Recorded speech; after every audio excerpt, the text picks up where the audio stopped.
Did you know that sloths can breathe underwater for up to 40 minutes at a time?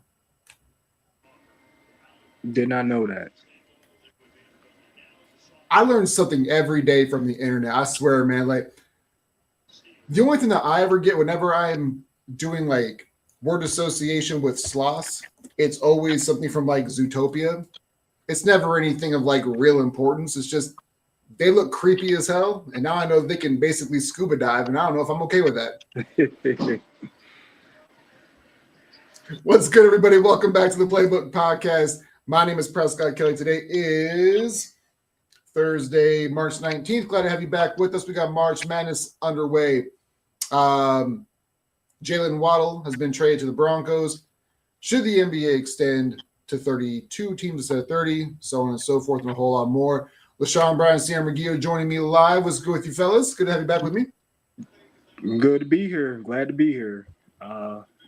Can't wait to get into this because I got a couple. Well, I'll say I have one hot take. Well, when it comes to the we'll start with March Madness because that's kind of the big talking point. People who don't even watch college hoops see to pretend like they're experts in it. And all I know is that a senior guard play is supposed to be the big thing that helps propel you to a championship. And I had Duke win the whole thing because I liked Grant Hill when I was 7 years old back in like 1991, 92. And I'm picking them this year, even though I call this the annual Duke Hate Invitational Tournament. If they lose to Siena, I'm going to have an aneurysm, man. They're about to. Duke is up by 2 with like 3 minutes left. I mean, you said senior guard play. They lost their senior guard. I was just doing like I was just doing this like that's the thing that anybody who doesn't watch college hoops has that analyst like that analysis like, well, senior guard play that leads to championships. I'm like, well, that's all I had in my back pocket, and I don't know anything else. Yeah. I mean, you got to have that and an outstanding freshman at the same time. So Duke has that going for him. Arkansas, who has pretty much, in my opinion, the best guard in the country, and he's only a freshman. So, yo, them Boozer boys, man. Did you see the?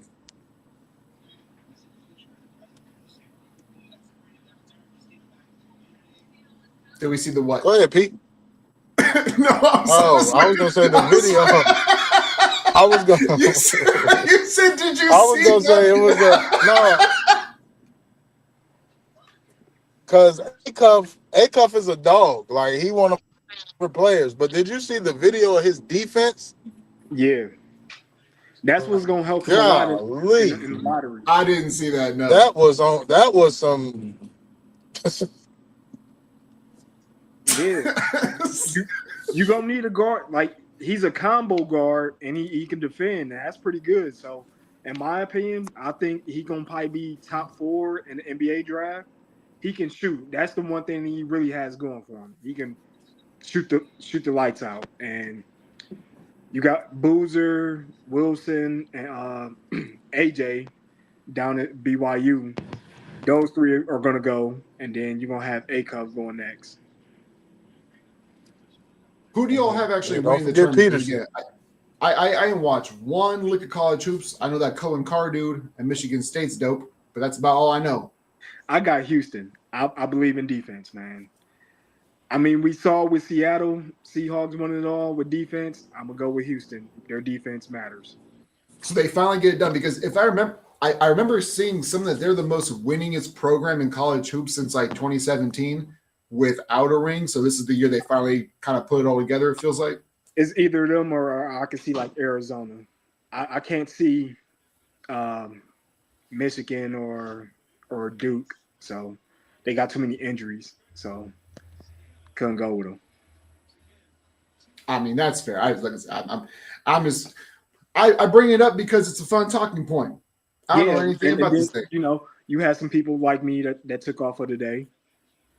Just so so I can go ahead and watch some of these games. I mean, I'm not even upset that Ohio State lost their first round game. I had them losing anyway. Oh, that's right. They lost by 1, didn't they? They lost by 2. or 2. I'm waiting. I thought they would have probably called like 3 seconds in the key. The dude was like camping down there hard, and they never called it.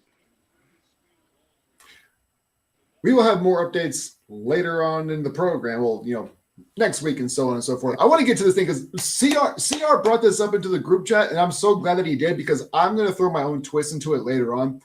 But he asked, which NBA player do you feel like you could legitimately fight in the streets? And if you win, you take their contract. Now, I don't know what Luka. I don't know what CR was going to say, but you were going to say Luka. When you said Luka, I'm like, I'm all hands on deck, but I have another one. Oh, CR had to leave the building for a minute.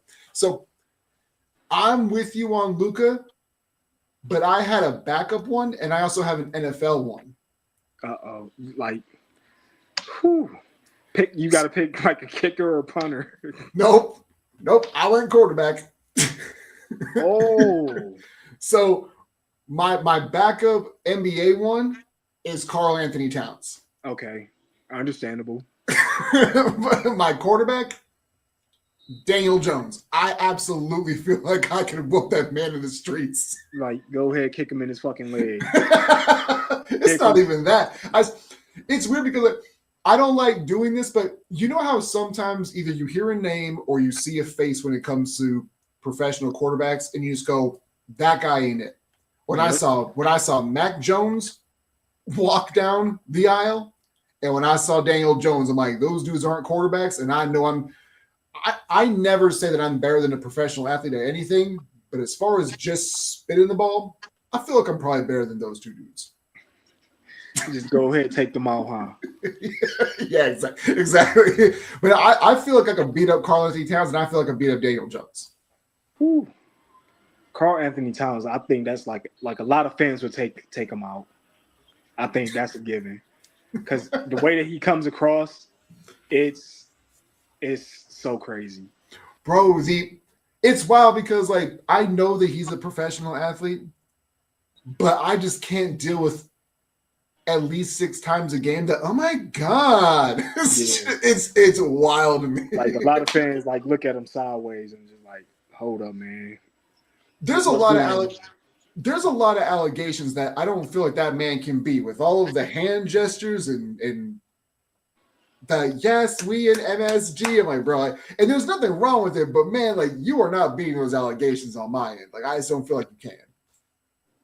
I mean, he is dating a beautiful woman, but at the same time, it's just like I'm still looking at you sideways, my guy. And like, so I know they're not the same person, but there were times I thought the same thing about Al Horford because them eyelashes are just too luxurious, dog. Like I can't.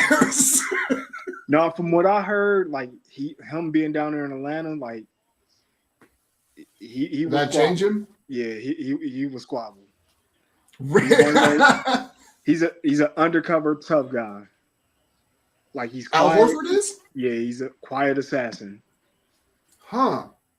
Actually, I can see that too because like he doesn't say anything, but again, like it's weird because it's a feature that you shouldn't pay that much attention to as a dude, but like I see them, it's weird. They just pop so much. I'm like, them lashes, there's something about him, but he's probably had to deal with that his entire life, and that probably, like you said, you probably got squabble up at some point in time because you got to defend your own honor. Oh yeah. Like there's a few stories that I done heard about a few NBA players. Like I'll say this: before LeBron came back, there was a squabble between Kyrie and Dion Waiters, and this is like those guys. They wanted their numbers. So they got up there in the locker room and fight it out. And Dion got the best of Kyrie. Really? I didn't realize that Kyrie doesn't seem like the kind of person who would want to just stroll down that road. He doesn't feel like that kind of confrontational person who would even invite that into his own home, like that's how it was, but then at the same time, it was like you got to stand up for yourself. You just can't get bitched out up there in the locker room. So, I mean, we don't have to do the whole Crittenton thing, but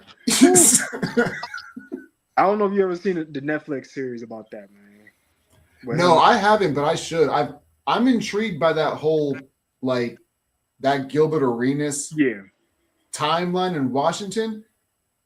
They weren't an interesting franchise, but they had an interesting roster. Yeah. You had guys that Gil is the guy that, you gotta keep him in check. That's how I'll put it. Because if you don't keep him in check, he's gonna get reckless with it. And technically he got reckless with it. I will say this, like I watch a lot of I don't spend a whole lot of time on TikTok, but when I do, it seems like the podcast with Jeff T, I forget what it's called, it's like 520 something like that, and it pops up, and him talking about Gilbert Arenas is still one of the funniest moments where he's like, I just got in the league and Gilbert Arenas was wearing number 0, and I was going to ask him for his jersey, and he came out wearing number 9, and he was like, I don't want that. Like, get that out of here. Get that shit out of here. I don't know you, kid. I love Jeff T. To me is so he's a great so storyteller. funny. He's a great storyteller. I'll say he really is. And I think you need more of that. I say in all sports, you need that. You need like that veteran guy that was in the league for like 10, 15 years. Come on and tell us some stories about what was really going on. Well, because you know that the people who are like elite, they're not going to give you anything. Yeah, and the people who exactly, and the people who are cheeks, you won't believe what they say anyways. You got to have somebody like Jeff Teague is like the perfect barometer of somebody who is really good, stay in the league for a number of years, and can tell him and Vernon Maxwell to me are the two best storytellers. Like when it comes there's nobody better. Uncle Vernon, that's what I call him, Uncle Vernon. Uncle Vernon. Because he's the uncle up there at the family reunion that's gonna tell you a story that's gonna have you laughing for like a half hour. It's the voice too, because he got one of them raspy voices. Like it's oh my goodness! Like when he told the story about him fighting up there in San Antonio and how he used to go out all the time, and Popovich had a security team following him everywhere, and he pretty much put Vernon to the test. Like, listen, you go out tonight, I'm gonna trade your ass. And what Vernon do? Went out, got in a fight. He didn't even lie about it. He was like, yeah, that was me. And I guess he thought Popovich was up there playing him, and he traded him within 24 hours. It's his story about Hakeem Olajuwon when he smacked the hell out of him in the locker room. Listen, man, that is one guy I don't think I would want to test. Hakeem Olajuwon. No, because Hakeem, like we talked about, like gentle giants and silent giants earlier. He seemed like somebody who would just be so diplomatic, but would absolutely like. He's seen some stuff from the country that he's from. He is not here for your bullshit at all. At all, man. It smacked Vernon in the back of the head. Vernon started playing well after that. Hey, that's how I got to be sometimes. I mean, I don't know if it's going to be like that these days, but back then, you can get away with that. But these days, like, like Christian Wilkins, he was with the Raiders. He did some bullshit up there in the locker room. They paid him to go away. That is the thing that was like nowadays, and it's we talked about this a little bit off stage. It's like we're not trying to be the old heads, but it's like everything is just so at your fingertips immediately. Like you don't even get a chance to handle it internally. No. The moment that something happens, there's somebody filming it or tweeting about it like immediately. So whatever goes on, like it's all public information the moment that it happens. Yep. And as soon as it gets out there, you know it's gonna spread like a wildfire.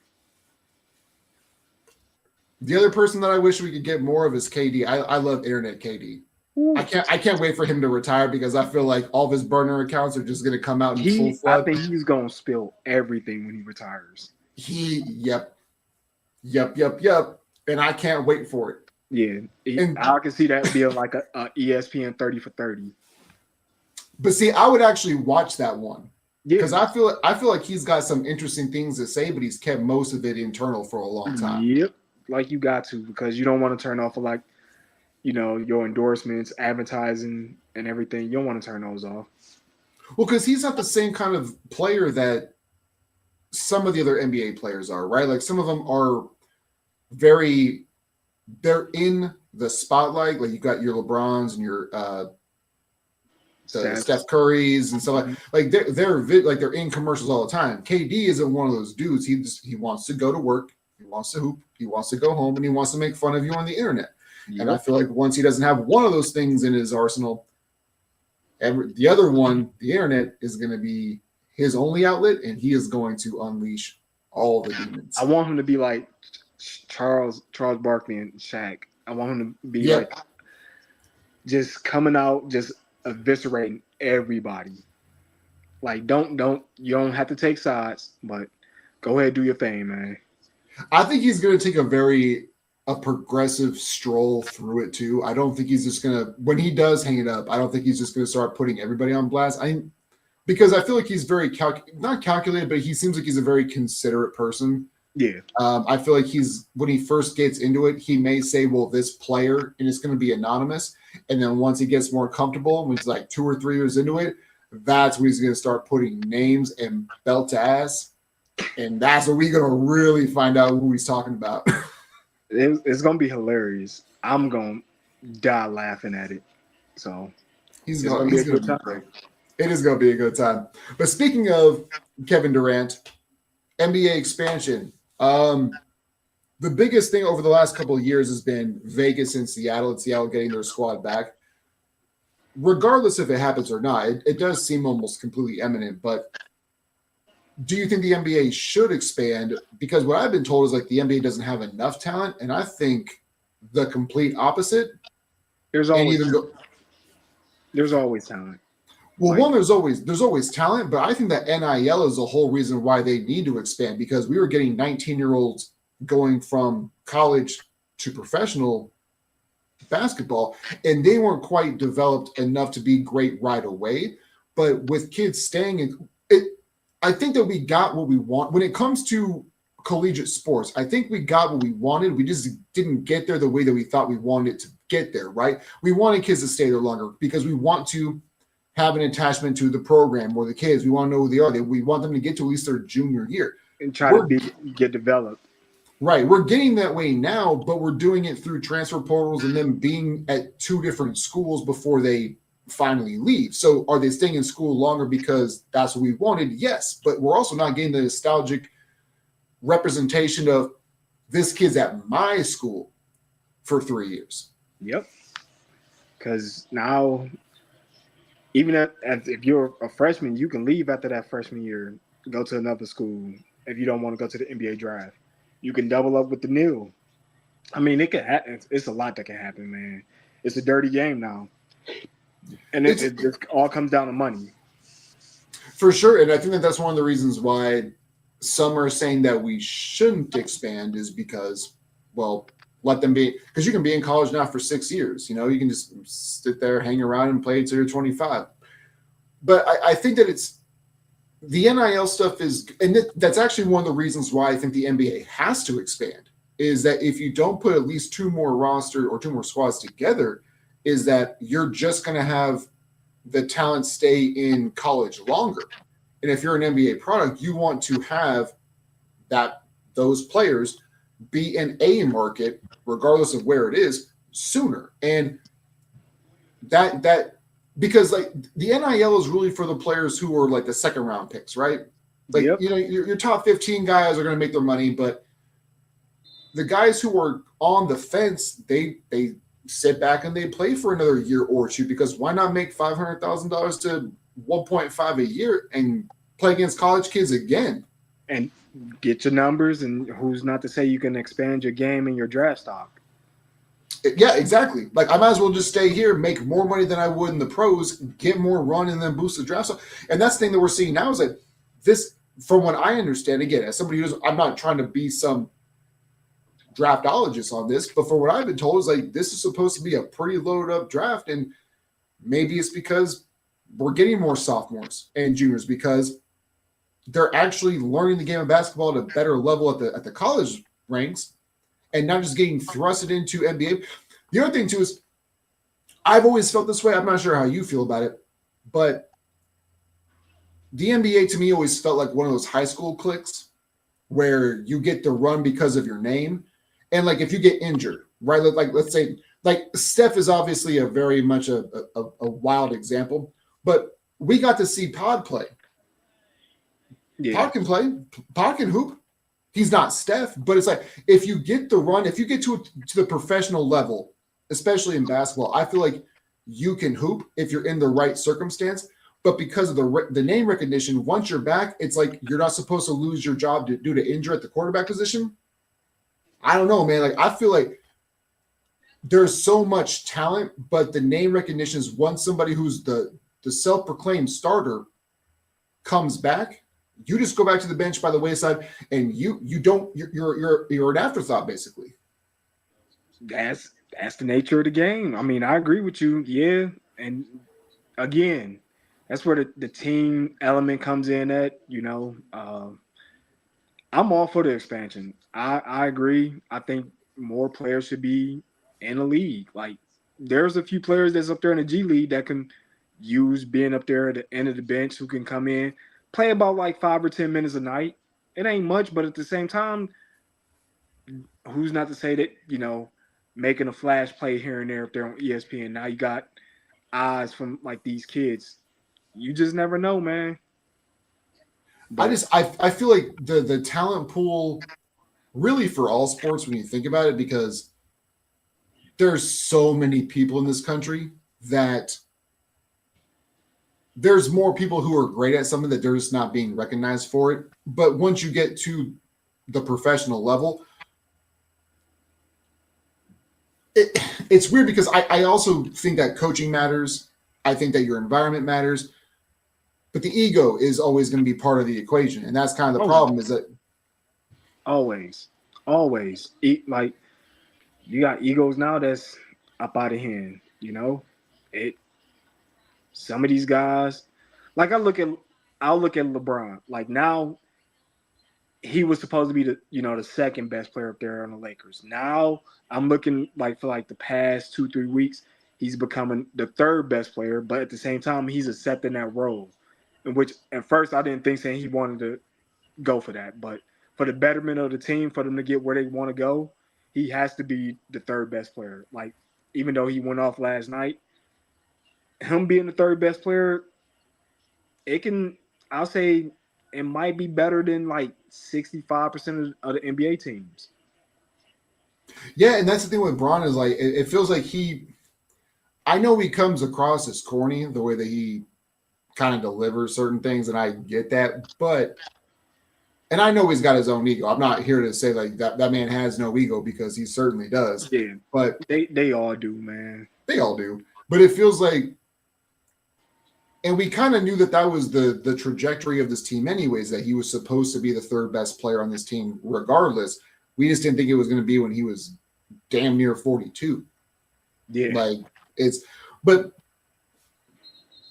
I feel like what he's doing is the responsible thing. From what we know about him is he's always been kind of the facilitator, and that's what he's like with the ball in his hands. That's what we identified LeBron James as a facilitator.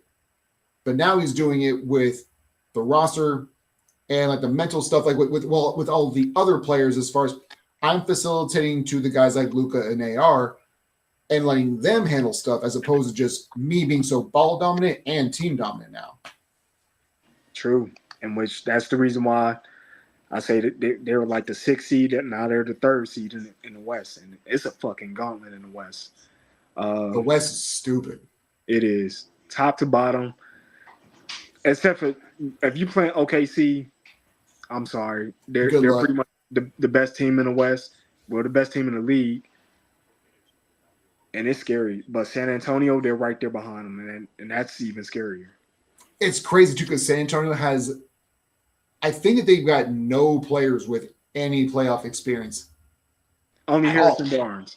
Oh, that's right, Harrison Barnes. That's right. De'Aaron Fox, but that's from like one series with Sacramento. De'Aaron Fox don't count.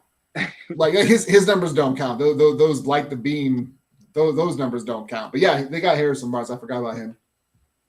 But man, I wouldn't want to play San Antonio. Like, they're young, and Wemby right now is on a generational run that we've never seen before. That dude's he's an alien. I was gonna say, like, I know that alien is the name, or it's the adjective that gets thrown around a lot with him. but I honestly can't think of anything better to describe Victor Wembanyama than alien, dude. Like I was watching the Clippers game the other night, and Darius Garland, who's an outstanding dribbler, He locked him up he had him up one there. on one. He had him beat. He goes up for a left-handed layup, and about out of nowhere, somehow Wemby recovered and blocked it. And I'm like, there's no way. How are you supposed to beat that?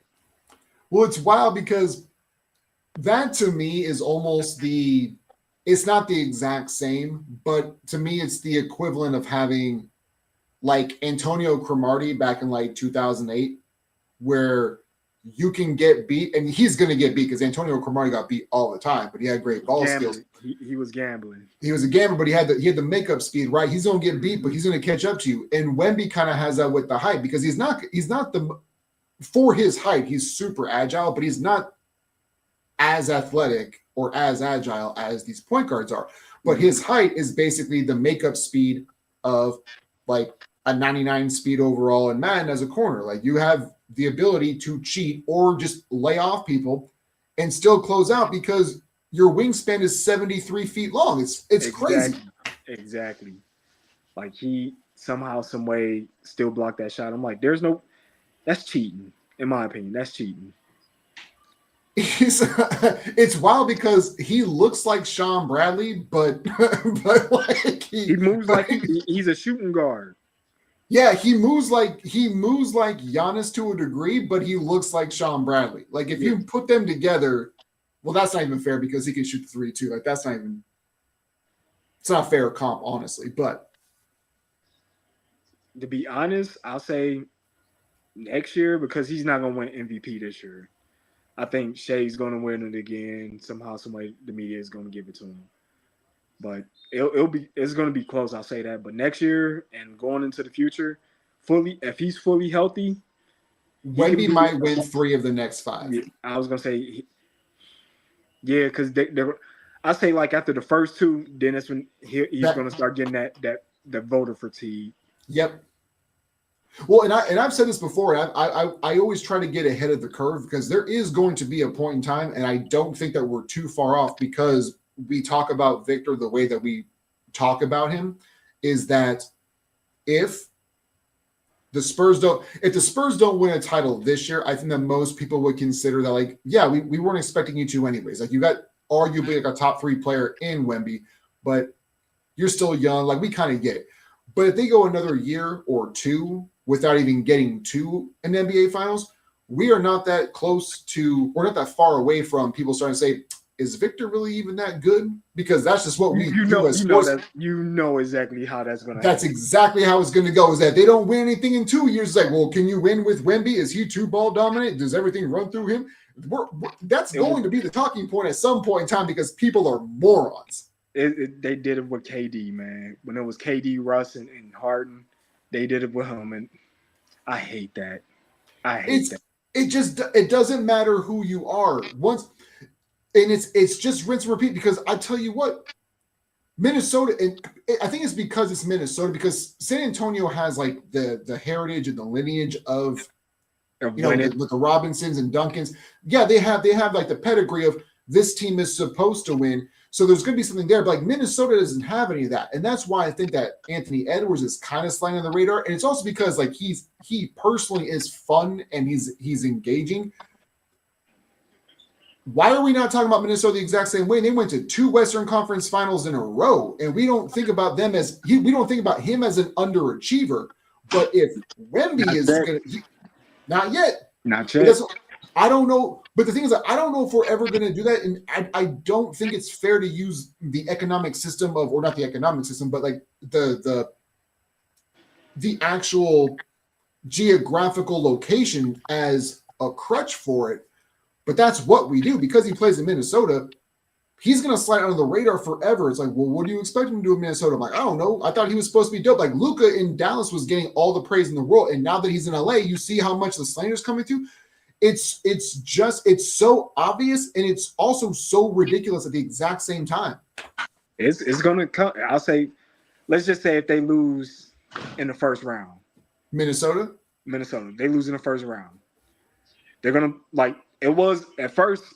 It was up there on the coach. Now it's going to go from the coach to the organization. Then from the organization, it will go to the player. Like, but I'm thinking like he was the number one pick. You being the number one pick, you got to be like he's as close as to being generational, but at the same time, people was comparing him to MJ, right? Yep. So if we're gonna do that, why not? We can criticize him because he's coming up short now. We need to see something. Well, like the Western Conference Finals is not gonna cut it. Here's what I think is going to happen when it comes to Anthony Edwards specifically is that, let's say again that they, with the predicament that you brought up, let's say they get bounced in the first round, and he balls out of his mind. You and I both know who's going to get the first treatment of get out of here, and it's Rudy Gobert. I hate that. And he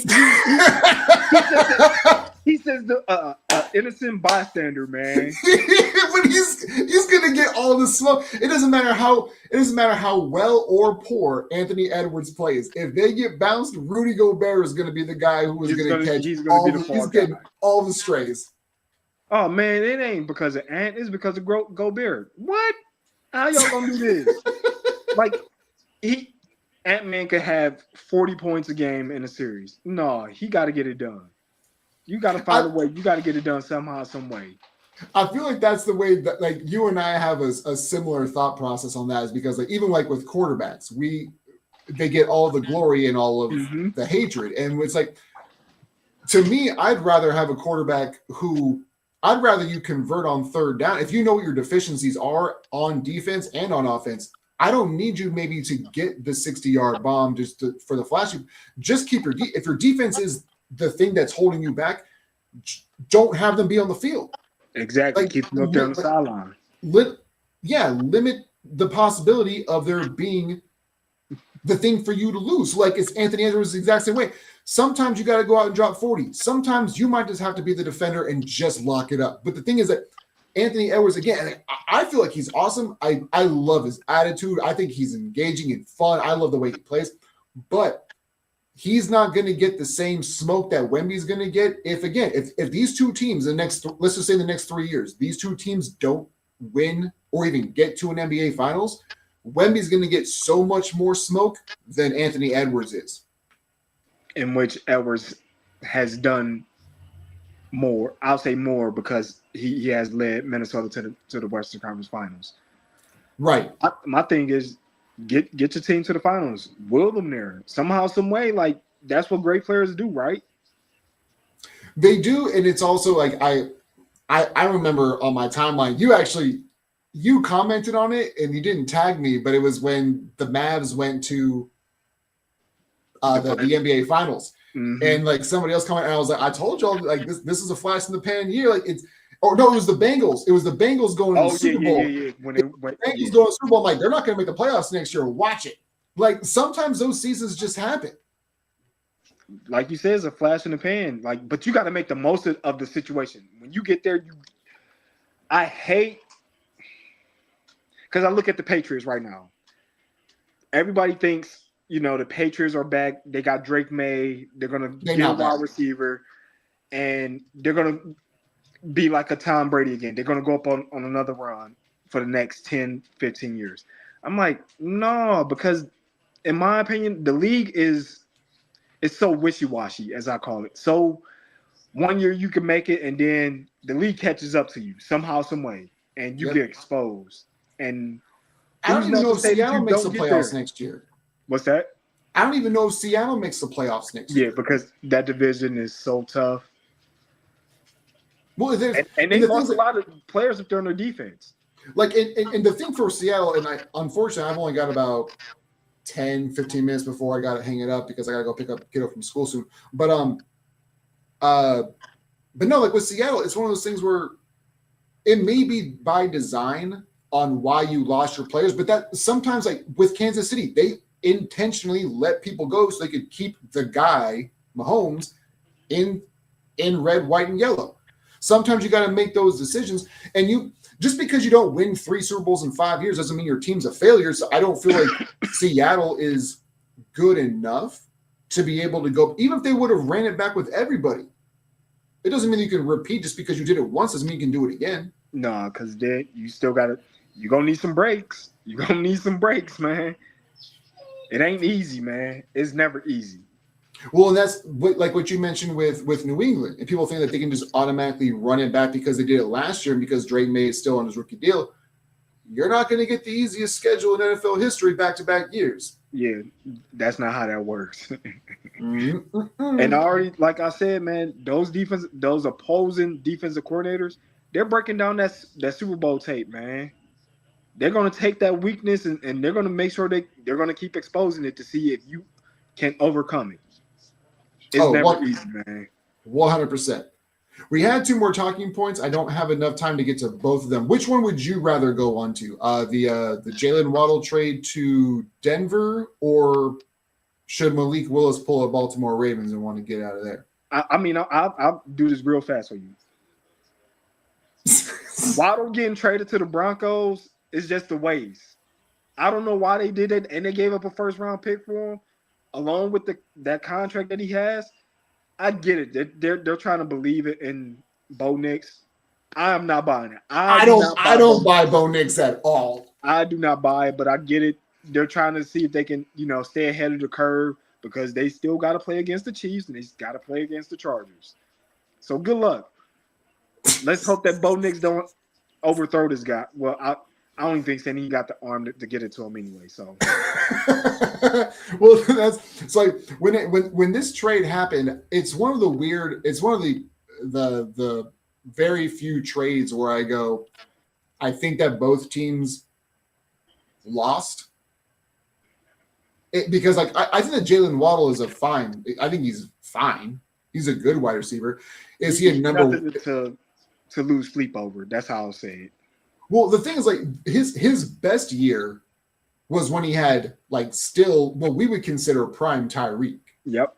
So is he a number one wide receiver? We don't really know. We saw him as the number one wide receiver this year for most of the year, but you had Tua, right? Yep. But I don't think that Bo Nix is really that much of an upgrade, though. So, but this feels a little bit more like when Buffalo got Stephon Diggs. It feels like everybody's kind of getting slided into their appropriate positions where Waddle can be the 1, Sutton can be the 2, and people aren't playing out of position. Plus, he's going to be good for about 20 to 25 carries a year, I would imagine, with jet sweeps and things like that. He's going to make the defenses have to be honest about when he goes in motion, as long as they use him that particular way. But it's a first-round pick, but it's also basically a second-round pick because it's such a late first-rounder where I don't hate the move, but it feels like I equate it almost to when Anthony Davis and Luka Doncic got traded. I'm like, you're only mad because you know the names. These moves don't matter to any team. It doesn't really. You have to wait to see what that draft pick turns into. Who's exactly. not to say the Dolphins get a franchise player with that pick? In which the Dolphins, I read $175 million. That is half of the salary cap. $175 million in dead money. You are a billionaire. You giving away $175 million? I mean, billions a lot. It is, but to just go away. But the thing is, it's not like it's his money; it's salary cap money. So it's not salary cap and everything. I'm just like, man, if I'm Tua, I'm happy. I got paid to go away. I'm not being blamed anymore. So I think that Tua is going to. Do you think he's a starter week 1 in Atlanta, or is it still Penix? Yes. You think Tua is number 1? Okay. Tua is going to be starting. And with this whole Malik Willis situation, I feel so bad for him. If I'm him, I'll be like, man, I'm going to just go ahead and retire, man. I feel like because you want to know something? This is going to be his only season of him starting as the starting quarterback. Thank you. And the reason, so what's wild to me is do you remember? Okay, so when we posted this into the Sports Avengers page, there were so many people that were championing for Malik Willis to be a starter because of what he did in Green Bay. If you didn't think that Jalen Waddle was that good, you should still have the same expectation that Malik Willis is still the savior for Miami, right? That's the way I look at it. You know that's not They're not gonna go for it, man. No, because now they have an excuse because Waddle's gone. But like, if you were to go through the top 20 wide receivers, Jalen Waddle's name does not come up anywhere. But while he was still on the Dolphins, you thought it was a great move to sign Malik Willis, and now all of a sudden it's, well, what'd you want him to do? I don't know. You thought that if you didn't think that Waddle was that good, you still think that Malik Willis is that dude. And that man has thrown 6 touchdown passes in his entire career. Exactly. He all he did was just parlayed it into like one contract extension. Congratulations, kid. Good luck to you, because this is your only season of you starting. Bro, They're gonna go 2-15, and we all know what's gonna happen. They're gonna draft Arch. Big on draft Arch and then get rid of him. Because like the money that they gave him is, I don't have a problem with the contract because it is slightly above backup money and exponentially below starter money. Yep. So like the contract itself is not the problem. The problem is what you have around him. And at this point in time, you might as well trade HN as well. I was just about to say they're going to build around HN, and I'm just like, man, he's about to get like 350 touches if he survives it. If he survives it, man. But 350 touches for that little small guy, good luck, man. He's going to be non-smoking Ricky Williams. 350 touches, and then get the hell out of Dodge. Get out of here, man. I don't see it because like the whole Malik Willis thing is everybody was so high on him based off of like a 1 month stretch in Green Bay. Because I don't know if you remember, but I certainly do, the way that people were clowning him in Tennessee, and then Green Bay signs him and they're still clowning him, and all that needed to happen was 3 quarters of football. Playing against the Baltimore Ravens, who didn't have a defense. But that's enough to give that man the starting job, apparently. Yeah. It pays, man, to be a quarterback, doesn't it? It certainly does. And I do think that, honestly, I think that Malik Willis is going to find himself in – now, for him being a starting quarterback down the line, I feel like this is going to hinder it because Miami, over the past 5 or 6 years, has been notorious for basically just sabotaging players' careers because – what you put on tape is what teams are looking for down the line. And like Dominique Foxworth had said, it's unethical the way that the Dolphins were kind of treating things with when Brian Flores was the head coach. And maybe that's a little bit of a stretch, but you are playing with everybody's money when you are intentionally losing, and Miami is just recycling again.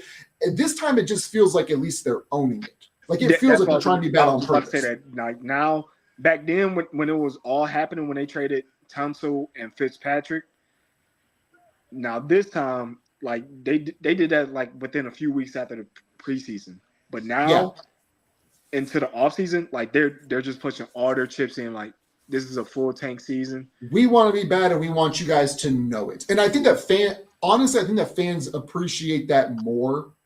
It sounds weird to say, but we'd almost rather know that we're supposed to be bad and we're supposed to be bad, as opposed to like masking this behind we're gonna do our best.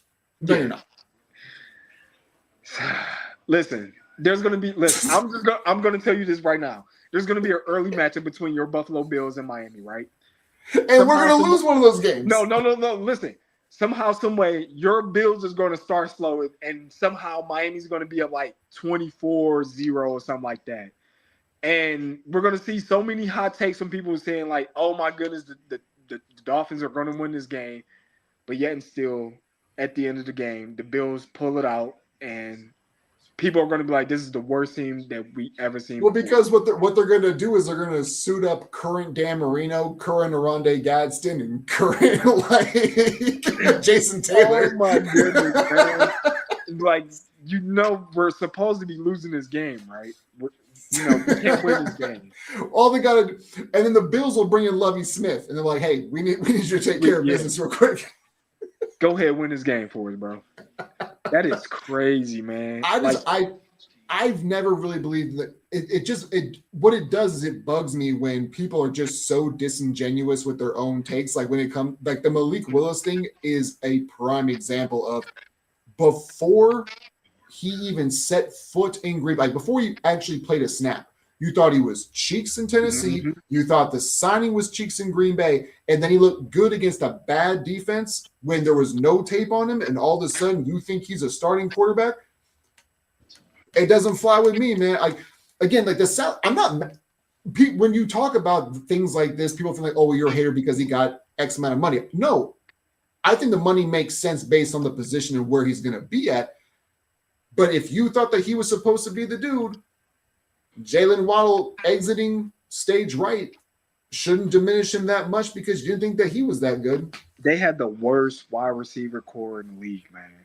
They are basically – I would equate them to the Jets of like 5 or 6 years ago and the Cam Newton Pats with how bad that wide receiving core is. That's bad. Like, I thought the Browns last season was bad. Or you could even lump them in with the Buffalo Bills when they had Tyrod Taylor. Oh my goodness, that was bad. That was bad. That was horrible, man. Because it was like, who is he supposed to throw to? A broken Charles Clay and an old LaShawn McCoy. That was it. I was gonna say, if it wasn't to Clay, it was just a check down to McCoy, and if it wasn't that, then Tyrod just got to make something out of nothing. Or it was that play action post of Scott Chandler the year beforehand. Those are classics, man. All it was, man. I would rinse and repeat that on Madden with those trash Bills teams back in the day. Because it was so easy. It was so cheese and so easy, man. Yeah, and I made Scott Chandler a 98 overall in 2 seasons, dog. Like, can't beat it, man. Missed those man. But no, it's not that I'm not a fan of Blake Willis. I just feel like people are being disingenuous with how they actually feel about him as a quarterback, and I feel like this is going to blow up in his face. But again, maybe this is one of those perfect storms where, like you said, like being a quarterback, once you get to the NFL and you are a quarterback and you are designated as such, you're not like you don't come in as a backup, but you have like the backup qualifications and tendencies, if you will. Yep. Man, you can camp there forever and maybe on average play 3 or 4 games a year, maybe, and still make $20 million a year. I feel like Malik Willis is on that trajectory, and I'm happy for the man on that one. And that pension is not bad. No, sorry, Bob. No. It is not. Well, tell you what, I got to scoot out of here soon. Is there anything that you wanted to bring up before hanging up for the day? No. I mean, let's go ahead and let's see if any more upsets happen, and we might see somebody, snap up here on social media because their bracket got busted. So, are you watching the Duke? Is the Duke game's over by now? Yeah, imagine, right? Duke won 71-65. That is way too close for a round one game. Dude. Yeah, for an overall number 1 seed, way too close. I don't. What I'm hoping for is how when a team loses, like, oh, this is a good loss for us because it refocuses us. I hope that's what it is for Duke because I had them win the whole thing, and this. You got a wake-up call with this first game. That is embarrassing to almost lose to the 16 seed. And the team that you faced is named after a Toyota minivan. Oh, my God. Like, you can't lose to the Toyota Siennas, dog. Like, that is not. It's so bad. Just awful. Anyway, LaShawn, I appreciate you chopping with me today. You can find the audio podcast wherever you get your podcasts for free. Like, share, subscribe, smash the 5-star reviews. You guys know the drill. Stay up, stay blessed, and we'll catch you guys on the next one.